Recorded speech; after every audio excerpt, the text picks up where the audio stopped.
Hello, NYWCites. As you know, I am the administrator of the NYWC message board, Robert Lottie, and gather around for another classic DVD review, as this time I'm reviewing NYWC Rampage, which took place back on April 22nd, 2006. Now, I was attended this show myself, and it turns out this particular show was my first NYWC event since my mother had passed away a month earlier, and this particular event was also the very first NYWC show that one of my favorite NYWCites, Jessica, attended.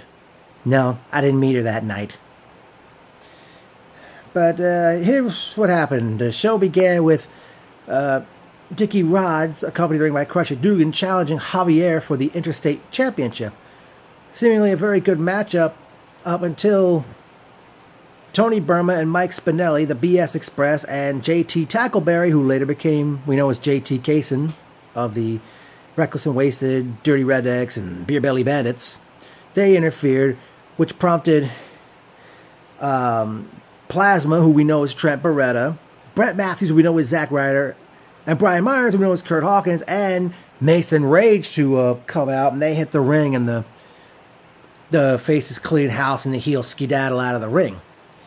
At that point, ring announcer Nick Vrona announced to the crowd that there was going to be a 10-man tag later in the show, in which whoever scores the pinfall would win a championship. If a champion scored the pinfall, they could either retain their championship or pick a championship to win. Next matchup, we saw Rob Echoes, who later became Robbie E in TNA, and Billy Bax, who were collectively known as the Valedictorians in the ECWA, as they took on Mega way before he was king, and Joey Brajol, who later became Apollyon. Mega and Brajol were victorious over Rob Echoes and Billy Bax, and this was actually, I think, Bax's final NYWC appearance, and Echoes didn't come back for maybe a few years. Next up, we saw the Angus brothers, Billy and Danny, take on the Dead Presidents, Boog Washington and Low Lincoln, or Boogaloo and Lowrider. And the Dead Presidents basically made mincemeat out of the Angus brothers, picking up the victory. Next, in singles match action, we saw Chris Steele go one-on-one with the Grim Reefer. And Reefer ended up defeating Steele with this head scissor into a crossface move. And in the process, Reefer took, as he had Steele in the hole, he took Steele's sunglasses off of him and put them on himself as Steele tapped out. Good matchup. Grim Reaper always putting on a great match. Up next, we had a tag team action as we saw Stockade and King Kong Bundy, who came to the ring to a big reaction from the crowd, as they did battle with Spider and WWE Hall of Famer Tito Santana. Bundy takes the microphone, he calls Santana a drunken Mexican, and he asks him for like 3 Coronas and I don't know how many plates of food he wanted.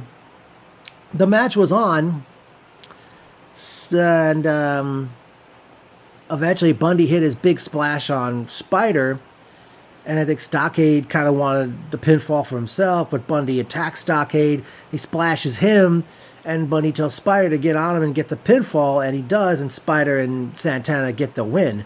Funny thing was, Santana and Bundy did not butt heads in this tag team match with each other.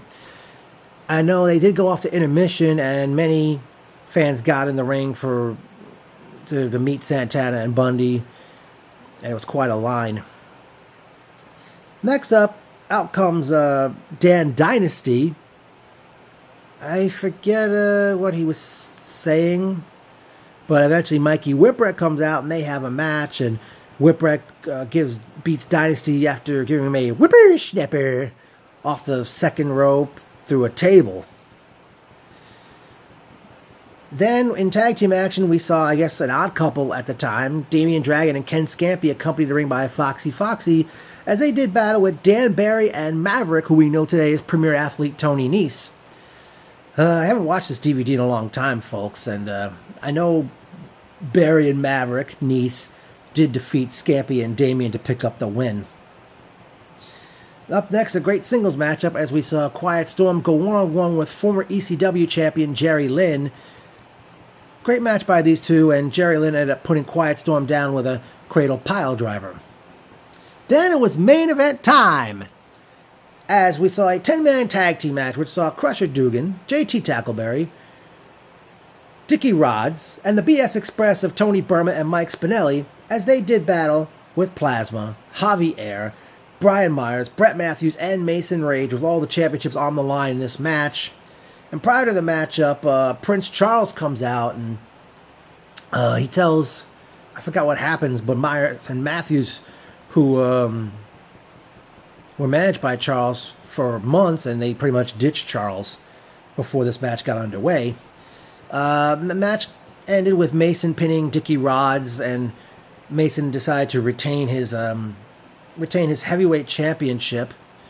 And after the match, it was announced, Mason announced to the crowd that Myers and Matthews had signed, were going to, move down to the state of Georgia, because they had a few months earlier signed WWE developmental contracts, and they were a part of Deep South Wrestling. And they showed a great video package of Myers and Matthews' past moments in NYWC in the previous 2 years that they were there, and it was to that song Better Days. I forgot who sang it. Yeah, I mean, the funny thing about this particular, I remember this very day well. It was raining so bad that I actually got to arrive at the building long after they let the crowd in, because I didn't want to stand outside and get soaked. And when I did arrive, there was nowhere where to sit. I had to stand. I was standing right by the wall, watching the show the whole time. It definitely, this was a very good show NYWC had, and there's a part of me that misses the glory days of NYWC, as I got to watch them grow at that period of time, as they were growing and growing and growing into the monster wrestling promotion they are today. And let's see if there's anything else I could add to this other than how great this show was.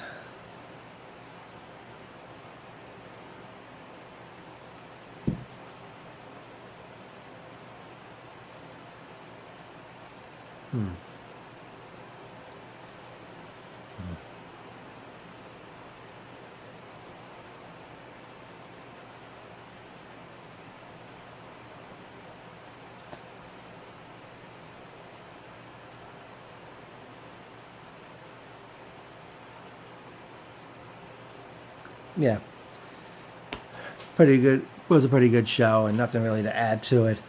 Definitely